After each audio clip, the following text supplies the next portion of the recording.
ছোট পর্দায় আর দেখা যাবে না অভিনেতা জিতু কমলকে। টেলিভিশনের পর্দায় আর অভিনয় করবেন না তিনি। ছোট পর্দা ছাড়ছেন অভিনেতা, কিন্তু কেন জানালেন নিজেই। সম্প্রতি ফেসবুকে একটি ভিডিও পোস্ট করেন তিনি, যেখানে তিনি জানান, খুব আনন্দের সঙ্গে জানাচ্ছি, এটা আমার শেষ ধারাবাহিক। যে ধারাবাহিকটা চলছে চিরদিনই তুমি যে আমার, এটা আমার টেলিভিশনের করা শেষ ধারাবাহিক। এরপরে আমি আর টিভি সিরিয়াল করব না। আমাকে যেভাবে আপনারা ভালোবেসেছেন, এই আশীর্বাদটুকু একটু বাড়িয়ে দেবেন কিছুদিনের জন্য। সত্যি আমরা চ্যালেঞ্জের মুখে পড়েছি। প্রোডাকশন হাউস জি বাংলা, সর্বোপরি আমার টেকনিশিয়ানস, যারা দিন আনে দিন খায়, কাজ বন্ধ হয়ে গেলে তাদের কালকে থেকে সত্যি তাদের সমস্যা হবে।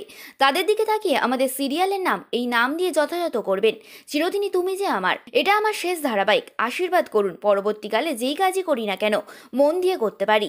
এটাও জানি সব দর্শক আমার হতে পারে না, সবাই আমার সুনাম করতে পারে না, কিন্তু যারা সুনাম করে তাদের তো আমি ফেলে দিতে পারি না। তাদের কাছে আমি দায়বদ্ধ।